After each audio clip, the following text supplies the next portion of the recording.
इंसान की यह फितरत है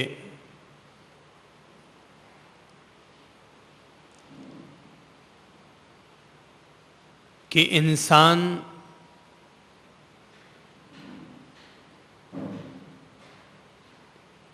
जैसा विचार करता है उसके जीवन में भी वैसा वैसा ही प्रकट और उजागर होने लगता है। यदि हम फूलों के बारे में सोचेंगे, फूलों को याद करेंगे, तो हमारे दिल में भी फूल साकार होने लगेंगे।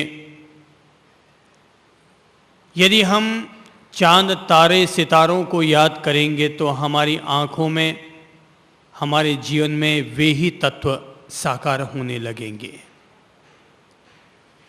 महापुरुषों को याद करेंगे तो हमारे जीवन में भी महापुरुषों का तत्व, महापुरुषों का व्यक्तित्व और उनके सद्गुण उजागर होने शुरू हो जाएंगे।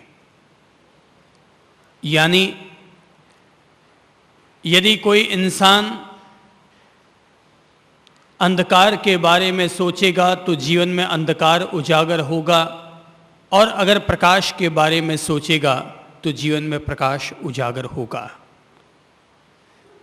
जिन लोगों के साथ हम बैठेंगे, जिन लोगों के बारे में विचार करेंगे, कम या ज़्यादा हमारे जीवन पर उनका प्रभाव अवश्यमेव आएगा।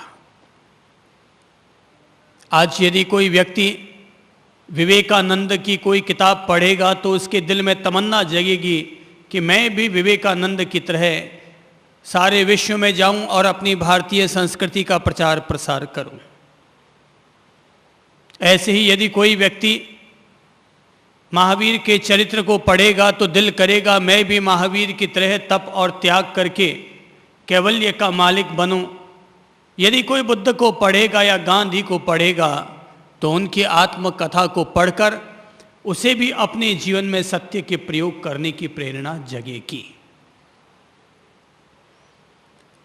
हजारों वर्षों के बाद भी हम महावीर और बुद्ध जैसे लोगों से, पार्श्वनाथ और नेमिनाथ जैसे लोगों से अपने जीवन की प्रेरणा लेते हैं, तो वजह यही है कि हम लोग उनके चरित्र को पढ़कर अपने चारित्र का निर्माण कर सकें, महापुरुषों के चरित्र को पढ़कर अपने चारित्र का निर्माण कर सकें। यदि इंसान को ठोकर लग जाए, किसी भी महापुरुष या उनके वचन की प्रेरणा मिल जाए, तो महापुरुषों का एक वचन भी हमारी जिंदगी बदल सकता है। महापुरुषों की जीवन की एक कहानी, एक घटना भी हमें जीवन की नई रोशनी दे सकती है। इंसान का एक मत भी सत्ता का परिवर्तन कर सकता है। आकाश में दिखाई देने वाला एक अकेला ध्रुव तारा भी हजारों हजार नाविकों को रास्ता दिखा सकता है। एक लॉटरी भी इंसान की तकदीर बदल सकती है। सार्थक दिशा में उठाया गया एक कदम भी इंसान को मंजिल उपलब्ध करवा सकता है। और महापुरुषों के जीवन की एक घटना या उनका एक वचन भी हमारी जिंदगी को धन्य और सार्थक कर सकता है। बात अगर दिल के लग जाए तो दिल के लग जाए, दिल के स्पर्श हो जाए तो दिल के लगते ही फिर दिल दिल नहीं रहता। ये दिल भी तब भगवान के रहने का देवालय बन जाया करता है।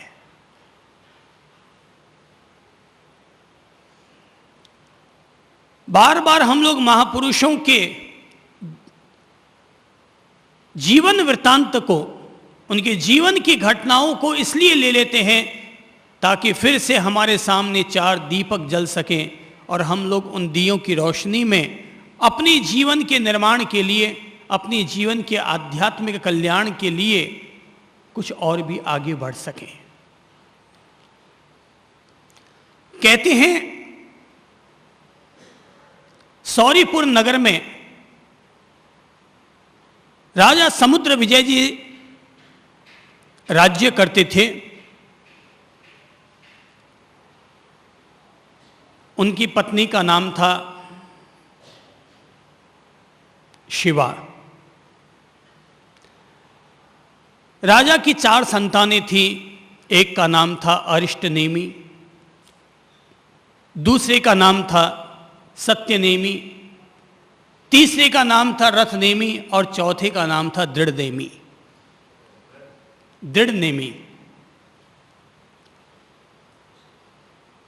हम लोग जिन्हें कि भगवान अरिष्टनेमी के नाम से जानते हैं, ये वही अरिष्टनेमी हैं और उनके 3 भाई और थे।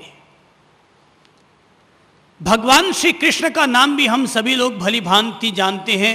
भगवान श्री कृष्ण समुद्र विजय के भतीजे थे, अर्थात अरिष्टनेमी के चचेरे भाई। समुद्र विजय के सबसे छोटे भाई थे वसुदेव और उन्हीं की 2 संतान थी। एक का नाम था बलराम और दूसरे का नाम था कृष्ण केशव।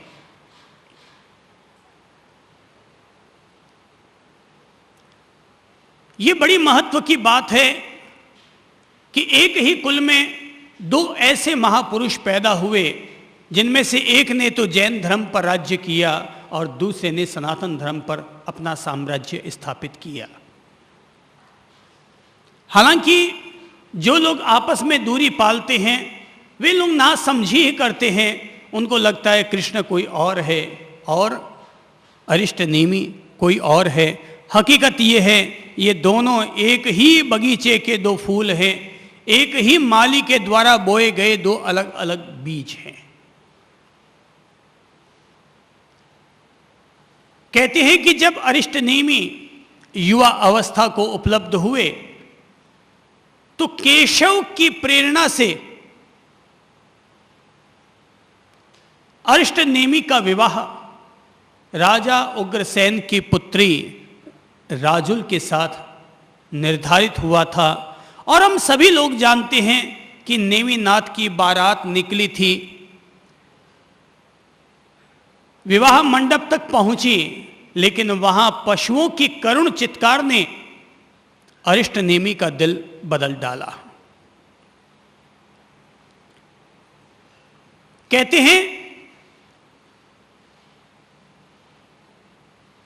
पशुओं की चित्कार इस तरह उठती है कि स्वयं नेमिनाथ इस बात के लिए प्रेरित हो जाते हैं कि अगर मेरे विवाह के लिए हजारों हजार पशुओं का कत्ल होता है और उससे अगर मांसाहार का उपयोग होता है तो मैं ऐसा विवाह करने की बजाय अपने विवाह का त्याग करना ही बेहतर समझूंगा।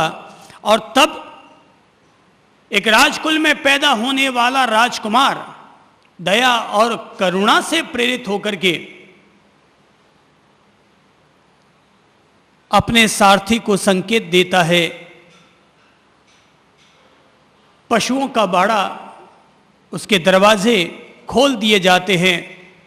पशु अपने दिल की दुआएं देते हुए वहाँ से निकल जाते हैं, जंगलों में भाग जाते हैं, उनको आज़ादी मिल जाती है और नेमी गिरनार पर्वत की तरफ अपने कदम बढ़ा देते हैं। अरिष्टनेमी के साथ ये महान घटना घटित होती है और तब वे तो चले जाते हैं जंगलों में गिरनार पर्वत की पगडंडियों पर और वहाँ जाकर के वे तपस्या करने लगते हैं, साधना करने लगते हैं। और जब तप संयम आराधना साधना करते हुए उन्हें केवल ज्ञान प्राप्त हो जाता है, तो इधर दूसरी घटना घटती है कि जब उनकी पत्नी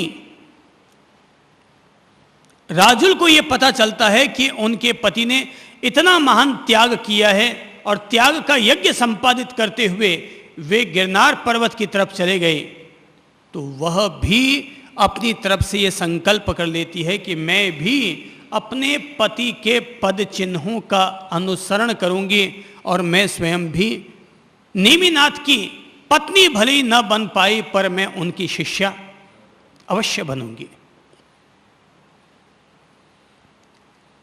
घर वाले खूब समझाते हैं कि हम तुम्हारा दूसरा विवाह करवा दें, लेकिन राजुल अडिग रहती है कि वह तो प्रवर्ज्या ही अब धारण करेगी। इधर बात यह बनती है कि जब रथनेमी को पता चलता है कि उनका बड़ा भाई तो दीक्षा धारण करके साधना में लग गया, तो रथनेमी राजुल के पास अपना ये संदेश पहुंचाते हैं कि अगर मेरे बड़े भाई तुमको त्याग करके चले गए तो राजुल मैं तुमसे विवाह करने को तैयार हूं। पर राजुल किसी भी स्थिति में स्वीकार नहीं करती। और तब राजुल के द्वारा स्वीकार न किए जाने पर रथनेमी ऐसा विरक्त हो जाता है कि वो भी संत बन जाता है। तो एक बनते हैं अरिष्टनेमी संत, दूसरे बनते हैं रथनेमी संत, और तीसरी बनती है राजुल संत। घटना अब घटित होती है।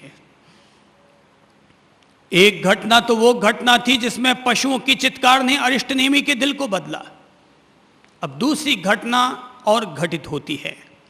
राजुल रवाना होती है अपने राजमहलों से गिरनार पर्वत की तरफ जाने के लिए।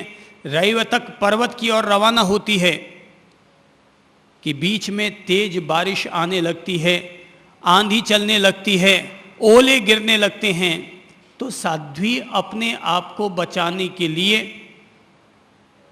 पास में ही कोई गुफा दिखाई देती है, उसमें घुस जाती है। तो सोचती है कि अंधेरा है, गुफा है, सारे कपड़े गीले हैं, ये गीले कपड़े पहनी हुई मैं अरिष्टनेमी के पास पहुंचूंगी, ये गरिमापूर्ण नहीं होगा। तो ये सोचकर वो अपने कपड़े उतार लेती है, निचोड़ती है और उन्हें सुखाने लगती है। इतने में ही तेज बिजली गरजती है और बिजली की गर्जना में अंदर में जिस गुफा में वो राजीमती घुसती है, उसी गुफा में रथनेमी साधना कर रहा होता है, ध्यान कर रहा होता है। तो उस पाँवों की आहट से उसका ध्यान तो वैसे भी भंग हो जाता है कि कोई आया है अंदर, तो सावधान हो जाता कि कौन आया। लेकिन जब उसने देखा कि कोई नारी अंदर आई है और उसके निर्वस्त्र शरीर को वो देखता है, तो देखे गए इस दृश्य को रथनेमी हजम नहीं कर पाता और रथनेमी का दिमाग, उसका मन, उसका दिल काला हो जाता है। वो खड़ा होता है, करीब आता है, एक बार फिर बिजली गरजती है तो देखकर चौंक जाता है, ओ तो यह राजीमती ही है। तो राजुल आई है, ये देखकर वो उसके साथ प्रणय का अनुरोध करता है और अनुरोध करते हुए कहता है, हे राजीमती, चलो अच्छा हुआ तुम आ गई। पहले हम सब लोग भोग की दहलीज पर चले जाते हैं और उसके बाद अपन सभी लोग साथ साथ साधना करेंगे, तपस्या करेंगे और अपना आत्म कल्याण करेंगे। आओ हे राजीमती, हे सुभगे, आओ पहले अपन लोग भोग भोगते हैं। राजीमती ये शब्द सुनकर के इतनी उद्वेलित हो जाती है, कल्पना भी नहीं कर सकती थी कि उसको गुफा में कोई रथनेमी मिलेगा और वो इस तरह से सीधा प्रणय का अनुरोध कर देगा।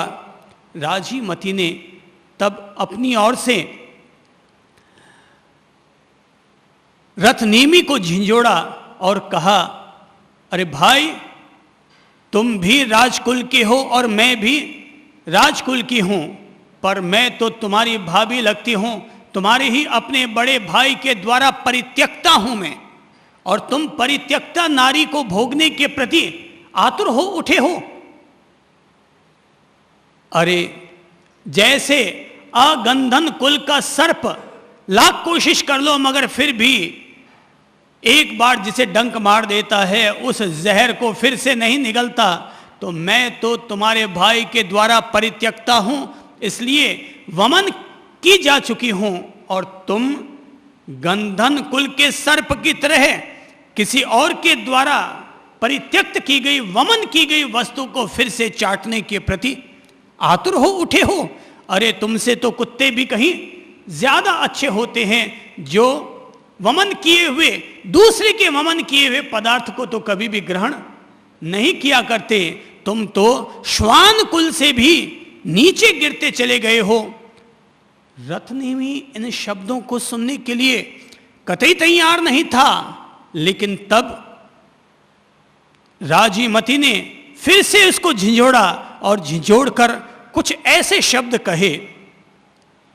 राजीमती ने कहा, जई तम का हिसी भावम जा जा दिच्छसी नारियो वाया विद्धव्वहड़ो अट्ठी अप्पा भविष्यसि। यदि तू जिस किसी स्त्री को देखकर ऐसे ही राग भाव करेगा तो वायु से कंपित पत्ती की तरह तू अस्थितात्मा हो जाएगा। तू क्रोध, मान, माया और लोभ को पूर्णतया निग्रह करके, इंद्रियों को वश में करके अपने आप को अनाचार से निवृत्त कर। उत्तराध्ययन सूत्र में रथ नेमीय के नाम से एक ऐसे प्रसंग का जिक्र किया गया है जो आज भी मानव समाज को इस बात के लिए प्रेरित करता है कि यदि हम लोग ऐसे ही चलते फिरते जिस किसी स्त्री को देखकर अगर हम लोग यूं राग भाव कर बैठेंगे और यूं अगर अपने साधना मार्ग से विचलित हो जाएंगे तो पेड़ के पत्ते की तरह हम लोग अस्थिर हो जाएंगे, अस्थितात्मा हो जाएंगे। अर्थात जैसे पेड़ का पत्ता थोड़े से हवा के झोंके को पाकर के भी हिल जाता है, विचलित हो जाता है, कभी भी वो गिर जाया करता है, ऐसे ही जो साधक, जो संत, जो व्यक्ति जिस किसी स्त्री को देखकर यूं ही अगर अस्थिर हो जाएगा, वो व्यक्ति अपनी साधना न कर पाएगा, अपनी मंजिल को उपलब्ध न कर पाएगा। वो तो छोटे से निमित्त को पाकर के भी फिसल जाएगा। एक तरफ पशुओं की चित्कार को सुनकर के अरिष्टनेमी का दिल बदला और दूसरी तरफ राजीमती के सुभाषित वचनों को सुनकर, राजीमती के कल्याणकारी शब्दों को सुनकर रथनेमी का दिल बदला। अरिष्टनेमी का घटना प्रसंग मानव जाति को आज भी दया और करुणा की प्रेरणा देता है।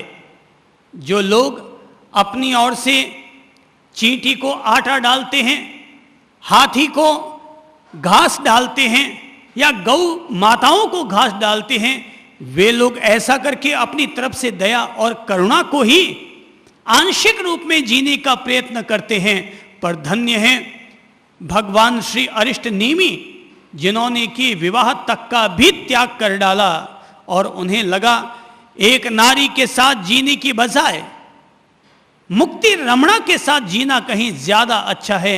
अगर ऐसा करने के लिए हजारों हजार पशुओं की बलि दी जाती है तो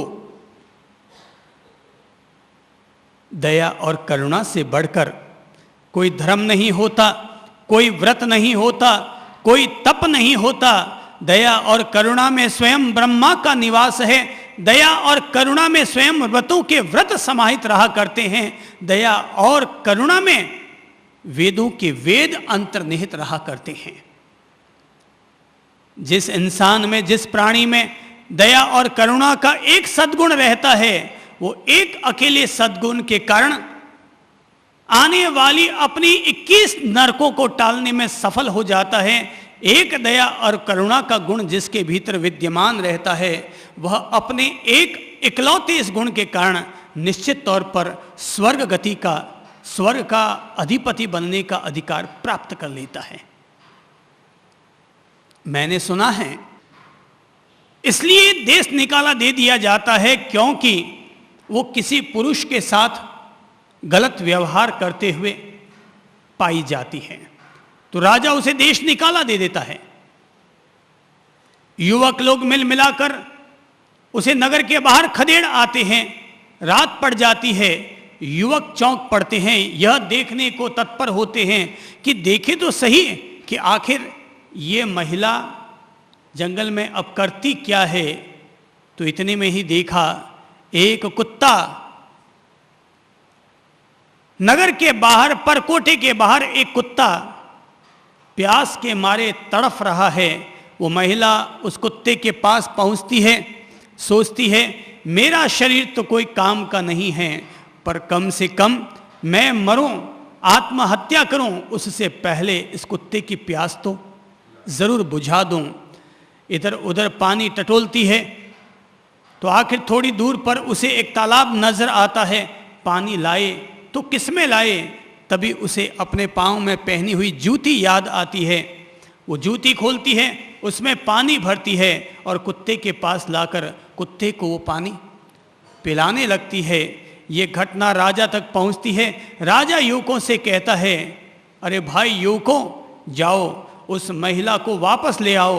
अरे जिस महिला में अभी तक इंसानियत इतनी बाकी है, जिस किसी इंसान में अभी तक इतनी इंसानियत बाकी है कि अगर कोई कुत्ता प्यास से मर रहा है तो उसको पानी पिला दूं, वो महिला अगर गलत दुष्कर्म करते हुए भी पाई जा चुकी है तब भी वो माफ़ी के लायक है, अगर उसमें इतनी इंसानियत बची हुई है तो दया और करुणा एक अकेला गुण ऐसा है कि यदि यही एक गुण शेष रह जाए, यदि यही एक गुण हमारे भीतर विद्यमान रह जाए, तो इस एक अकेले गुण की बदौलत हम स्वर्ग के अधिपति बन जाते हैं। यदि हमसे और कोई धर्म नहीं जिया जा सकता, न जिए, पर यह एक मानवीय गुण, यह एक दैवीय गुण हमारे भीतर अवश्य विद्यमान रहना चाहिए, और वो है दीन दुखियों के प्रति दया हो, जीव मात्र प्राणी मात्र के प्रति हमारे दिल में करुणा हो। भगवान महावीर ने कभी अहिंसा की बात कही थी। अहिंसा के लिए उन्होंने अपने सारे धर्मों को एकजुट कर डाला था, सारी परंपराओं को समेट डाला था, और उन्होंने माना कि अहिंसा ही मेरा एक इकलौता धर्म है। पर भाई, अहिंसा को जीने का रास्ता कौन सा होगा? तो वो रास्ता है दया और करुणा। दया और करुणा, बराबर वालों के प्रति जो किया जाता है वो कहलाता है मित्रता, परिवार वालों के साथ जो किया जाता है वो कहलाता है प्रेम, प्यार, मोहब्बत। लेकिन दीन दुखियों के साथ, गैरों के साथ, दूसरों के साथ जो कुछ किया जाता है वो कहलाता है दया और करुणा। आज अगर हमारे सामने कोई पीड़ित व्यक्ति आ जाए तो हमें उसे देखकर उसकी उपेक्षा करने की बजाय ये सोचना चाहिए कि अगर जो आज उसके साथ गुजरी है, कल को वह मेरे साथ गुजरी होती तो, जो आज उसके साथ गुजरी है, अगर कल को वही चीज मेरे साथ गुजरी होती तो। कोई भी इंसान अगर इतनी सी बात सोच ले तो उसके सोचने मात्र से ही दिल में दया और करुणा पैदा हो जाएगी और इंसान दूसरों की मदद के लिए तैयार हो जाएगा। जैसे कि कभी कोई आपके सामने अंधा व्यक्ति आ जाए और वो आके कहे, भैया जरा मदद दो, कुछ सहयोग करो, और अगर हम कह देंगे जा जा आगे जा, तो सोचो अगर हमारी आंखें न होती और हम किसी से मदद मांगने के लिए जाते, हमें भी अगर यूं ही अपमानित करके निकाल दिया जाता तो हमारे दिल पर क्या गुजरती। हो सकता है आज की तारीख में लोग आते हैं, बोले साहब बॉम्बे से आया हूं, कोई कहता है साहब दिल्ली से आया था, रवाना हुआ, मेरी पेटी मेरी सूटकेस कोई और उतार के ले गया, थोड़ी मदद कर दीजिए, टिकट करवा दीजिए। तो हो सकता है कई लोग इसमें गलत लोग भी आते होंगे, बेवकूफ़ बनाने वाले लोग भी आते होंगे, पर कई दफ़ा सच्चे लोग भी हो सकते हैं जिनके साथ वास्तव में ऐसी कोई बात गुजरी होगी। तो हमें मदद के लिए हमेशा आगे रहना चाहिए। 100-50 रुपयों के लिए, छोटी मोटी चीज़ के लिए हमें जल्दी से ना नहीं करना चाहिए, क्योंकि जो आज उसके साथ गुजरी है कल वो हमारे साथ भी गुजर सकती है। पीड़ित को देखकर सच्ची मदद तभी की जा सकती है जब हम उसकी पीड़ा को अपने आप पर उतारते हैं, खुद पीड़ित होते हैं, तो हम उसकी अधिक से अधिक हर संभव मदद करने को तैयार हो जाते हैं। मैंने तो पढ़ रखा है या सुन रखा है कि करीब 70-80 साल पहले एक व्यक्ति को धन की ज़रूरत आ पड़ी थी। वो अपने दोस्त के पास जाता है और कहता है कि मुझे $20 की ज़रूरत है। तो दूसरा व्यक्ति उसको $20 थमा देता है। 1 साल के बाद जब वापस $20 लौटाने लगता है तो ये कहकर व्यक्ति लेने से इनकार कर देता है कि मैंने तो तुम्हें दे दिया, लेने के लिए थोड़ी दिए थे। दूसरा कहता है भाई मैंने कोई दान थोड़ी लिया था, मैंने तो उधार लिया था, वापस ले लो। बोले कि भाई अगर तुम्हें देना ही है तो मुझे वापस देने की बजाय ऐसे किसी व्यक्ति को ढूंढकर उसको वे $20 दे दो जिसको वास्तव में आज धन की ज़रूरत है।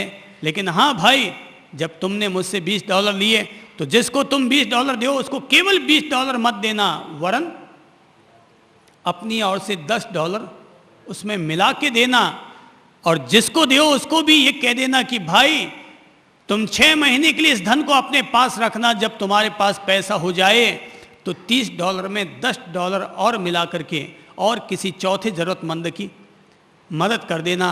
बताते हैं इस तरह से हर व्यक्ति के पास वो धन आता गया, $10 उसमें और जुड़ते चले गए और धीरे धीरे वो पैसा इतना बढ़ता चला गया कि एक व्यक्ति के पास जब वही $4000 के रूप में पहुंचा तो उसे लगा अब जब मैं वापस आगे बढ़ाऊंगा तो मुझे $4100 देने हैं, पर अगर मैं एक ही व्यक्ति को $4100 दूंगा तो केवल एक ही व्यक्ति की मदद हो पाएगी।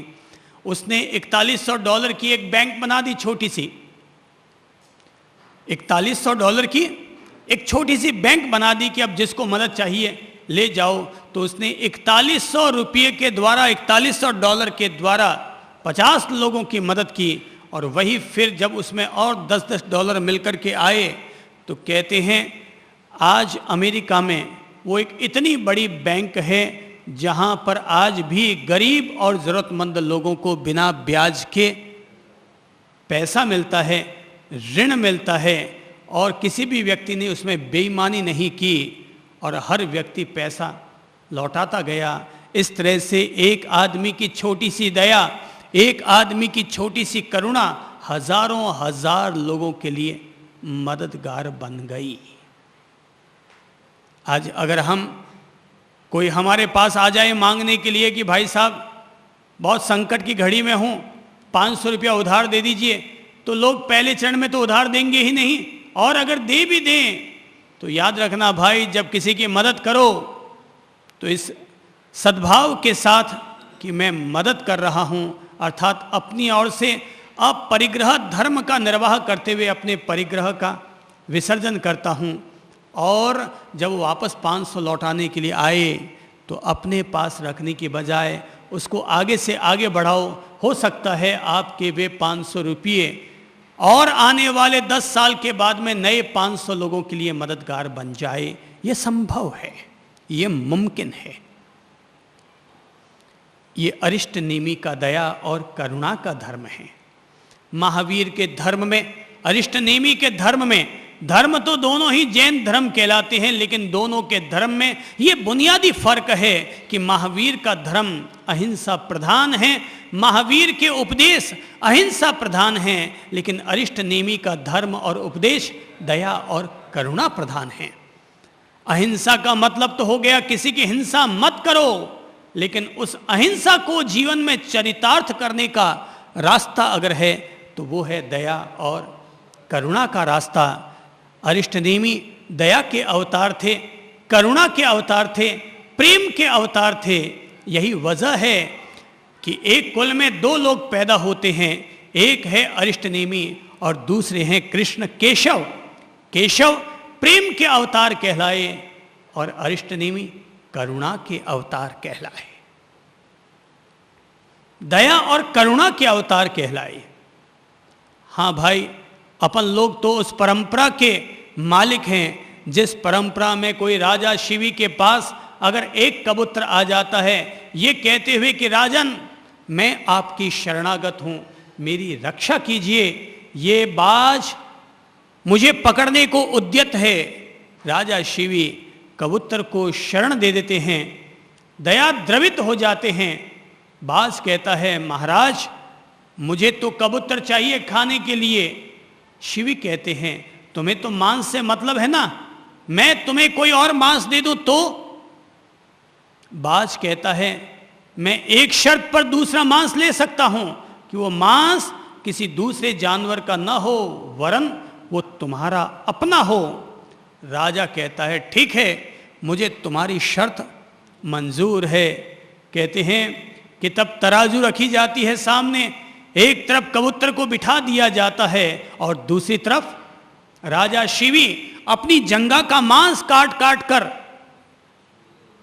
तराजू की दूसरी तुला पर, दूसरे पलड़े पर रखने लगता है।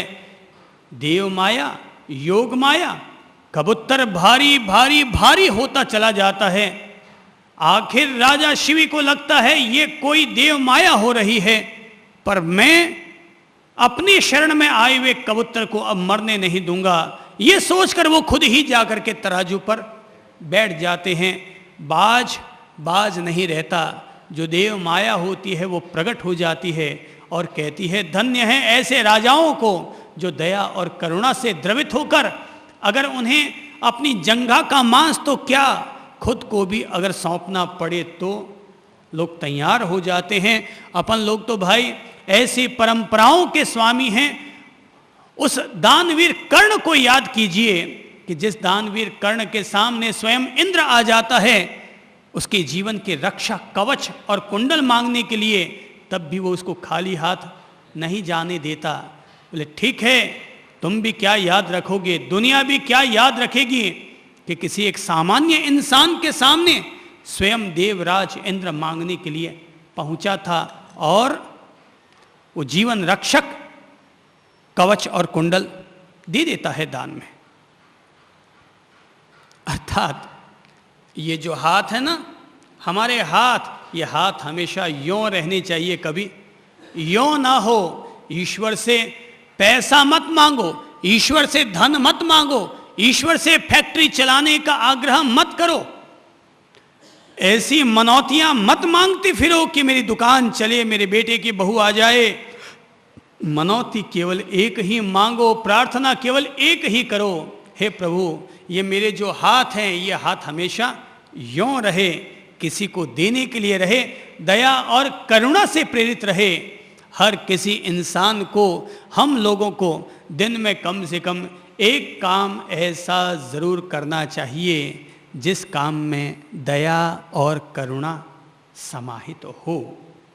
जैसे अपन लोग चींटी को बचाते हैं, चलते हैं तो मकोड़ों को बचाते हैं, इसीलिए तो जब सामायिक करते हैं तो चरवले से प्रमार्जन करके फिर बैठते हैं।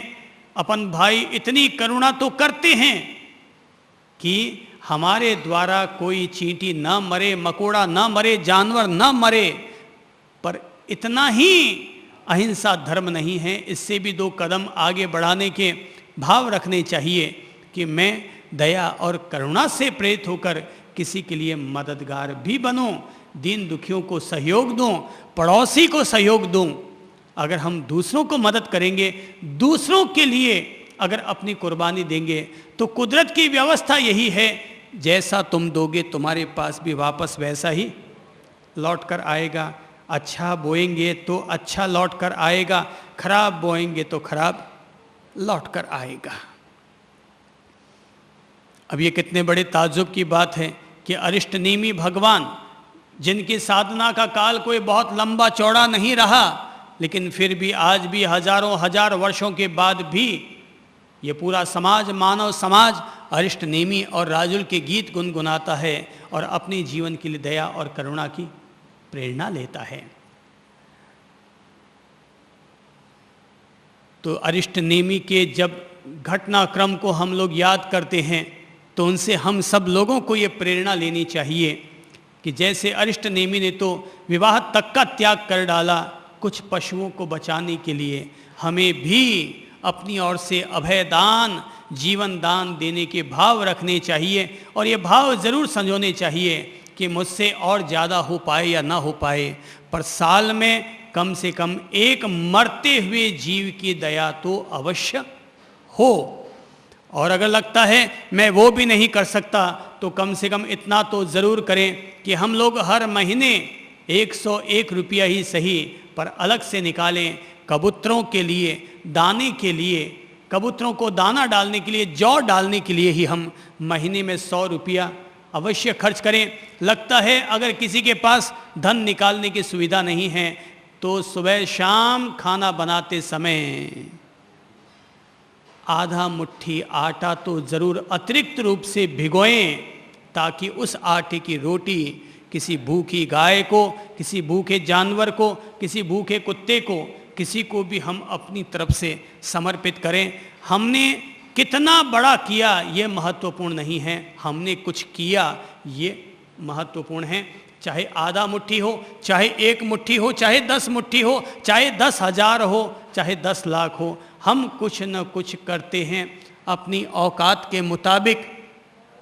अपनी औकात के मुताबिक अपन लोग कुछ न कुछ करते हैं, ऐसा अवश्य होना चाहिए। ये इंसानियत का धर्म है, ये मानवता का धर्म है। जीवन दान के बारे में, अभय दान के बारे में आपके अपने ही धर्म शास्त्रों में बहुत छोटी सी घटना आती है कि एक राजा के द्वारा किसी चोर को फांसी की सजा सुनाई जाती है अपराध सिद्ध हो जाने पर। तो जब अपराधी को, चोर को फांसी पर लटकाने के लिए चंडाल लोग ले जा रहे होते हैं, सूली पर चढ़ाने के लिए ले जा रहे होते हैं, कि तभी राजा की एक रानी उन्हें देखती है और सोचती है अरे मरते हुए को खिलाना बहुत बड़े पुण्य की बात है, तो चलो ये अपराधी, ये चोर सूली पर चढ़ाया जाने वाला है, तो मैं इसको एक समय भोजन करवाने का लाभ ले लेती हूँ। तो ये सोचकर वो उसे भोजन भी करवाती है और उसके बच्चों के पालन पोषण के लिए 100 चांदी के मोहरे भी उसे देती है। हालांकि चोर भोजन तो करता है पर उसका मन भोजन में कहाँ, क्योंकि उसको तो लगातार सूली सूली सूली ही नजर आती है। कहते हैं जब एक रानी खाना खिलाती है तो दूसरी रानी को भी ईर्ष्या जगती है, उसको लगता है जब एक ने खिलाया तो मैं भी खिला देती हूँ। वो भी राजा के पास जाती है और राजा से कहती है राजन एक दिन मुझे भी इसकी भक्ति का लाभ दे दो, मरने वाले को खाना खिलाना बड़े पुण्य की बात है, एक दिन मुझे दे दो। राजा कहता है कोई बात नहीं, कल फांसी चढ़ा देंगे, क्या फ़र्क पड़ना है, तुम भी खाना खिला दो। तो दूसरे दिन दूसरी रानी खाना खिलाती है, 200 चांदी के मोहरे, 200 चांदी के सिक्के अपनी तरफ से उपहार स्वरूप देती है, पर चोर को खाना नहीं भाता। 200 मोहरे लेता है, 200 सिक्के लेता है, आगे बढ़ जाता है, उसको पता है कल तो मौत आनी ही है। तीसरे दिन तीसरी रानी ऐसे ही उसका जीवन दान मांगती है, खाना खिलाती है, 300 चांदी के सिक्के उसे देती है, पर वो भी खाना उसे सुहा नहीं पाता। राजा की एक उपेक्षित रानी होती है जो झोंपड़ी में रहती है महलों के बाहर, उसको पता चलता है कि इस तरह से 3 रानियों ने एक मरते हुए अपराधी को, मरते हुए चोर को खाना खिलाया, 300 सिक्के भी दिए। वो सोचती है जब 3 रानियों ने खिलाया तो मुझे भी मरते हुए को खाना खिला देना चाहिए। तो राजा के पास जाती है। राजा रानी को पहले से ही उपेक्षित कर रहा होता है, पहले से वो उपेक्षित होती है, तो अपने सामने रानी को देखकर ही वो चौंक जाता है, तुम किस लिए आई हो मेरे सामने? बोले मैं भी उसे खाना खिलाना चाहती हूँ, आज तक मैं आपसे कुछ भी मैंने नहीं मांगा, एक दिन खाना खिलाने का तो अवसर मुझे भी दे दीजिए। राजा ने कहा ठीक है, तूने आज तक कुछ मांगा नहीं, झोंपड़ी में रहती हो, चलो तुम भी खाना खिला दो। जब वो खाना खाने के लिए चोर बैठता है तो रानी के पास तो सामान्य भोजन होता है, बाजरी की रोटी और कड़ी, पर जब वो बना रही होती है तो देखती है कि अपराधी रो रहा है। उसने कहा, क्या हुआ बेटा, हुआ क्या बेटा, तूने क्या किया? तो उसने बताया, माताजी मैंने निश्चित तौर पर चोरी की है, पर हकीकत ये है मैंने चोरी अपने लिए नहीं की। मेरे बच्चे भूखे मर रहे थे, 7 दिन से मैं धंधा ढूंढ रहा था, पर मुझे कोई धंधा न निकल पाया। तो मैंने बच्चों को भूखा मरता हुआ न देख पाया, तो मैंने आटे की चोरी कर डाली थी। लेकिन वो चोरी मैंने नगर सेठ के यहाँ की थी। सो नगर सेठ की अप्रोच, नगर सेठ की पहुँच बहुत ज़्यादा थी। सो राजा ने उसे खुश करने के लिए मुझे दंडित कर दिया, फांसी की सजा सुना दी। तो बोले, बेटा क्या तू चोरी का काम छोड़ सकता है? बोले, माताजी कल तो मुझे सूली लगनी है, मैं छोड़ूंगा भी तो भी क्या फायदा होगा, अब तो कल मुझे मरना ही मरना है। रानी ने कहा, बेटा तूने मुझे माता कहा है, मेरे तो कोई संतान नहीं है, पर अगर तू मुझसे वादा कर ले कि अब आज के बाद चोरी नहीं करेगा, तो शायद मैं राजा से तुम्हारे लिए मिन्नत करती हूँ, अगर वो तुम्हें जीवन दान दे दे तो इतना सुनते ही वो चोर तो सीधा रानी के कदमों में गिर पड़ा और कहा, माते अगर आप मुझे ऐसा जीवन दान दिला सकती हो तो मेरे बच्चों की बिगड़ती जिंदगी संवर जाएगी, मेरी पत्नी, मेरे माँ बाप जिंदगी भर और मैं स्वयं आपके एहसानमंद रहेंगे। मैं आपसे वादा करता हूं कि आज के बाद मैं किसी भी प्रकार की चोरी नहीं करूंगा और मेहनत करने की कोशिश करूंगा। रानी राजा के पास पहुंची और जाकर कहने लगी, राजन मैंने आज तक आपसे कुछ ना मांगा, पर आज जिंदगी में पहली दफा मांगने के लिए आई हूं। राजा ने कहा, ठीक है मांगो, क्या तुम मांगना चाहती हो? बोले, चोर को अभय दान, जीवन दान। प्रमाण पत्र मिल जाता है रानी को कि उस चोर का दंड माफ किया जाता है। रानी के कहने पर रानी आती है, चोर के पास बैठती है, प्रमाण पत्र दिखाती है और कहती है, लो बेटा, राजा ने तुम्हारा अपराध माफ कर दिया। वो जैसे ये बात सुनता है, वो रानी के कदमों में गिरकर आंसू पर आंसू ढुलकाने लगता है।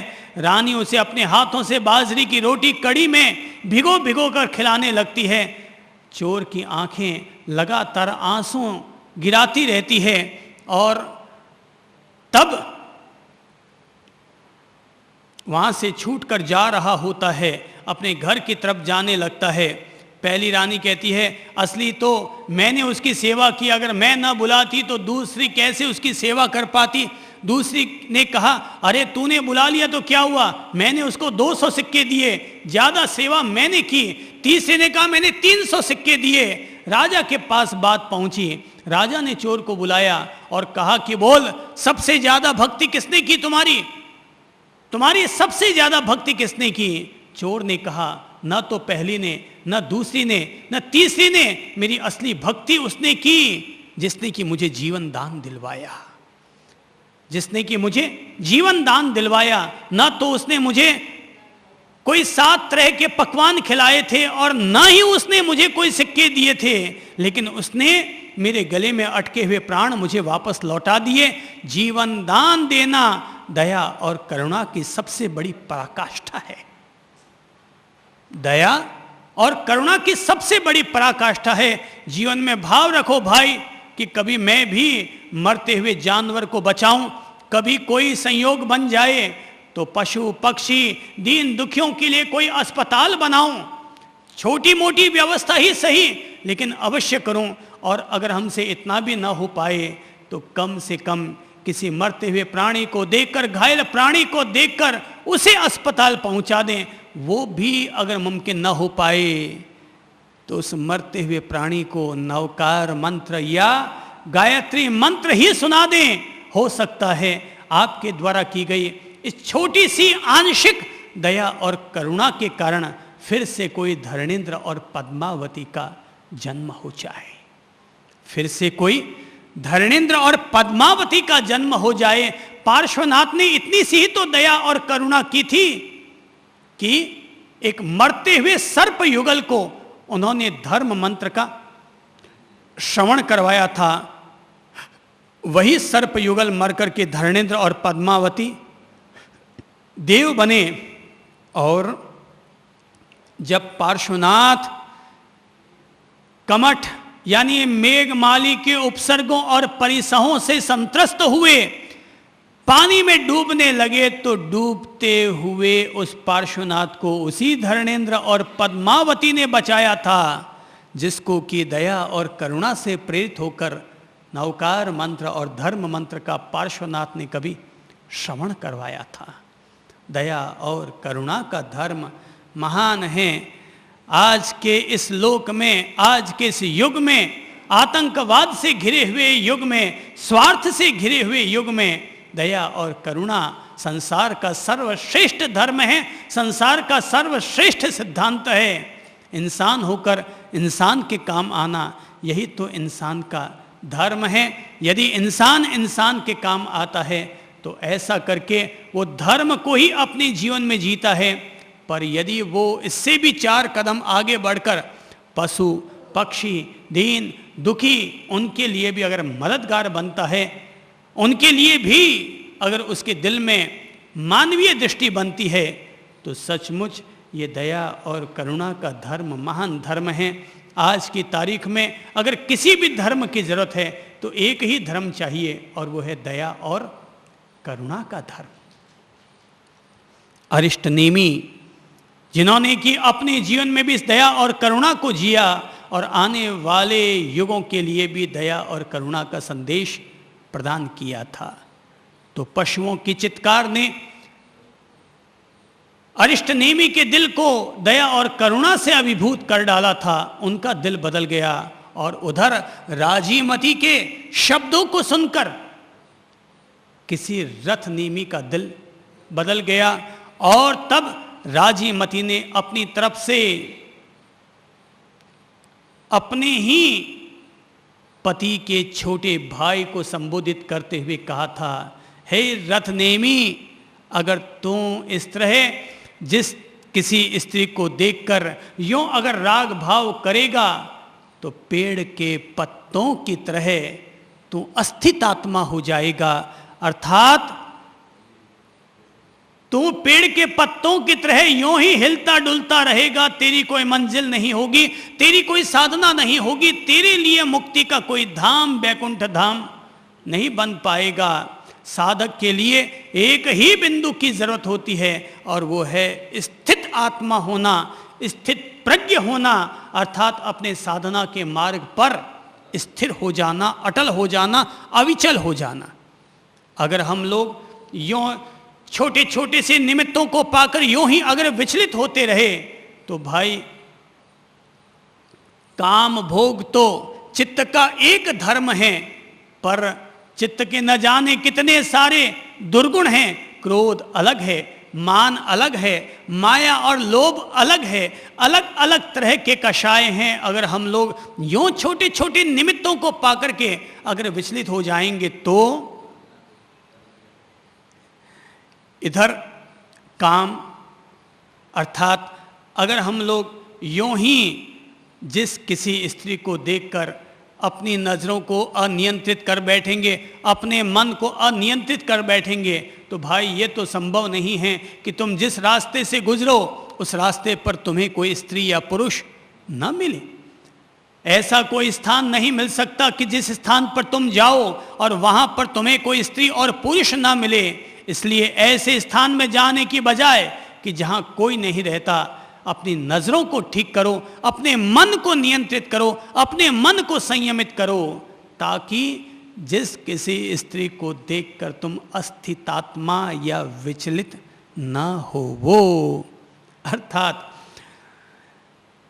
जैसा कि कहा जाता है, गांधी का उसूल, बुरा मत देखो, बुरा मत सुनो, बुरा मत बोलो। तो पहला उसूल ही हो गया कि बुरा मत देखो, अपनी नज़रों को नियंत्रित रखो। अगर हम लोग यूं ही छोटे छोटे निमित्तों को पाकर कभी क्रोधित होंगे, कभी कामोत्तेजित होंगे, तो भाई गाली तो आखिर सुनने को मिलेगी। ऐसा संभव नहीं है कि हर आदमी आपकी तारीफ ही करता रहे, कभी अपमान भी झेलने को मिलता है, कभी गाली गलौच भी सुनने को मिलती है। अब अगर हम लोग यूं ही छोटी छोटी बातों को सुनकर कभी क्रोधित हो जाएंगे, कभी अपनी ओर से आग बबूला हो उठेंगे, तब तो हम ना तो कोई श्रावक हुए, ना कोई संत हुए, वरन हम सब लोग तो कोई चंड कौशिक बन जाएंगे कि जो भी सामने आया डंक मारा। चंड कौशिक यानी नागराज, चंड कौशिक यानी सर्पराज, कि जो कोई भी सामने आया उसको डंक मारने के लिए। फिर तो अपन लोग यूं ही अगर बात बात में गाली गलौज करने लग जाएंगे, क्रोधित होने लग जाएंगे, तो अपनी आत्मा किसी चंड कौशिक की आत्मा बन जाएगी। हर समय अपन क्रोध में रहेंगे, गाली गलौज करते रहेंगे, स्वभाव अपन लोगों का विकृत होता रहेगा। कभी भगवान ने एक बहुत अच्छे घटनाक्रम का उल्लेख करते हुए कहा था, कोई आया व्यक्ति आकर के भगवान पर गालियां देने लगा, तू ऐसा तू ऐसा तू ऐसा।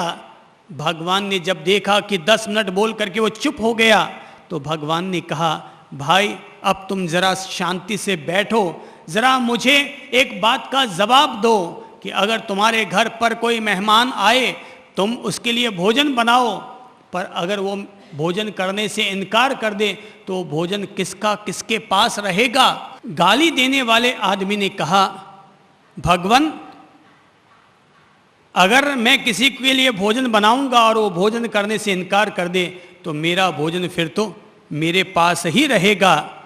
भगवान ने कहा, बस वत्स, तूने मेरे थाली में खाना परोसा, भोजन तूने मेरे लिए बनाया, तूने मुझे बहुत सारी गालियां दी, पर मैंने उनमें से किसी भी गाली को स्वीकार न किया। अब वो गाली किसके पास रही? जैसे भोजन परोसा जाए पर कोई भोजन को स्वीकार न करे तो वो भोजन परोसने वाले के पास ही रह जाया करता है। ऐसे ही अगर कोई हमें गाली दे पर हम अगर उस गाली का जवाब न दें तो उसकी गालियां उसी को ही मुबारक हो जाया करती है। तो निमित्त तो बनेंगे, जिंदगी में डगर डगर पर, ठौर ठौर पर निमित्त बनकर आ जाते हैं। तो वे ही निमित्त कभी हमें क्रोधित कर देते हैं, वे ही निमित्त कभी हमें कामोत्तेजित कर देते हैं, वे ही निमित्त कि किसी ने हमारी तारीफ की और हमारे भीतर अहम भाव पैदा हो गया कि कहीं कोई लोभ का निमित्त बना, अरे वाह बहुत सुंदर है, ये तो मैं रख लेता हूं। तो ये इस तरह से छोटे छोटे जो निमित्त बनते हैं, ये छोटे छोटे निमित्त हमारे चित्त के राग और द्वेष को और ज्यादा से ज्यादा पोषित करते चले जाते हैं।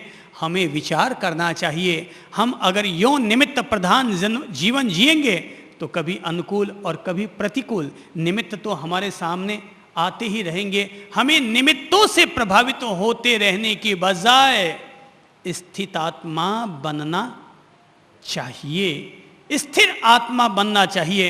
अभी देखा एक आदमी की शादी हो जाती है तब भी वो दूसरी औरत की तरफ नजर डालते रहता है, हाँ कितनी सुंदर है, कितनी ये है, कितनी वो है। अरे भाई देखने से वो क्या तुम्हारी हो जाएगी?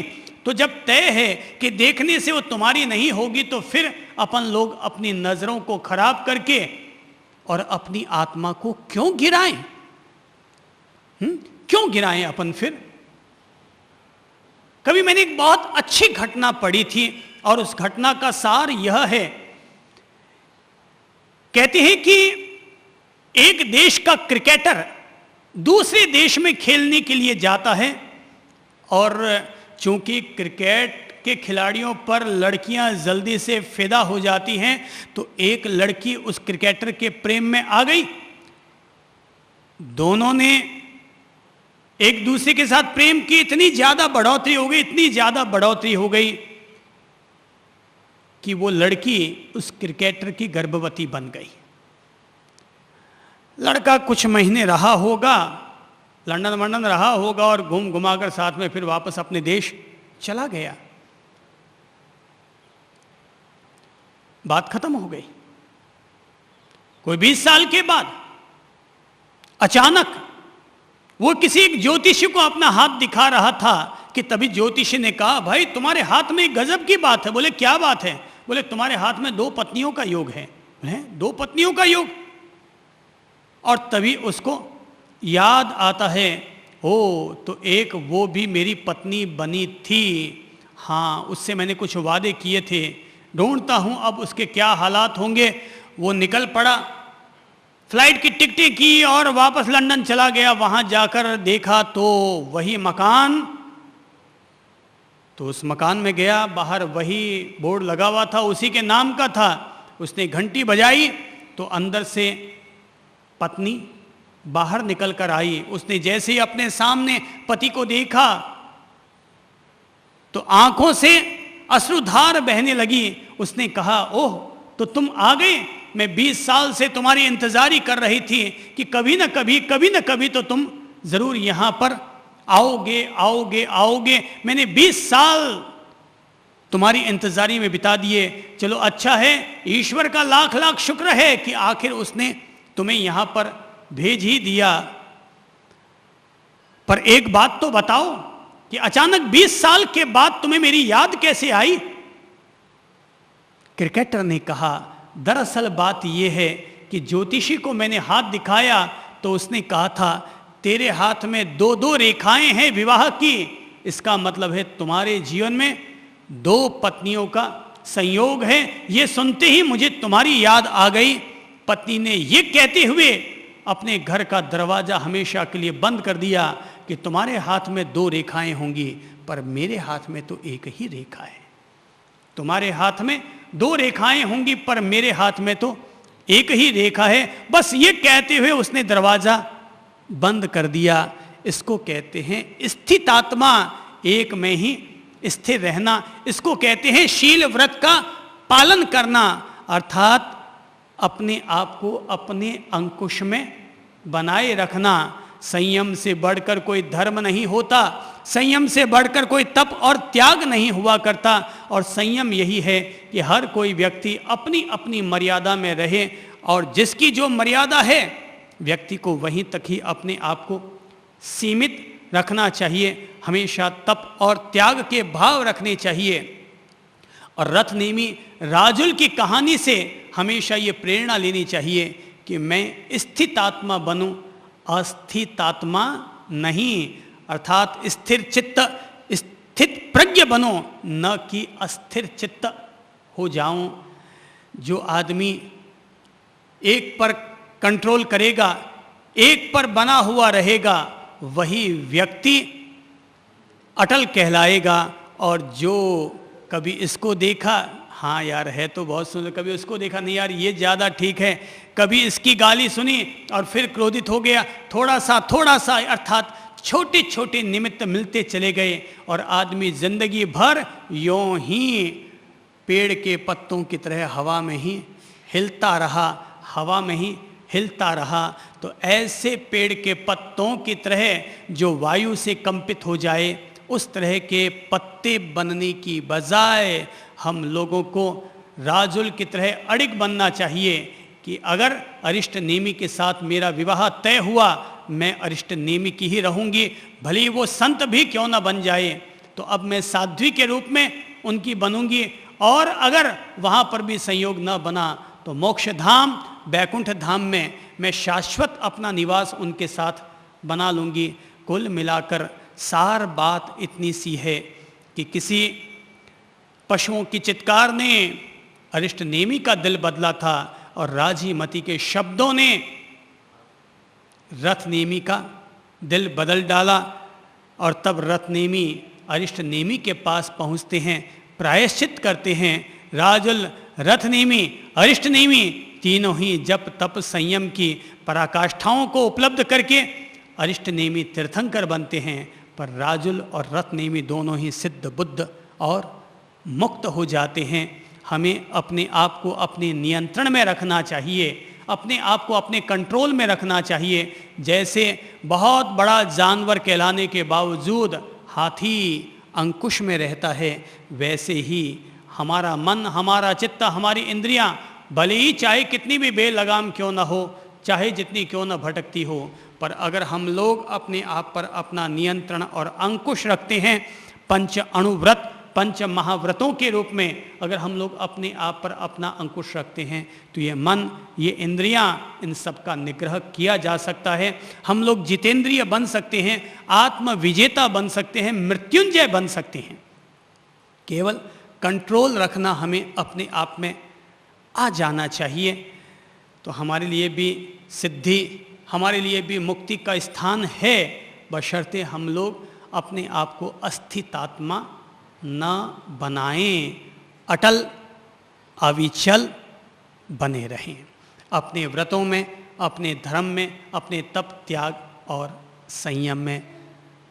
प्रेम पूर्वक इतना ही अनुरोध करता हूँ। नमस्कार।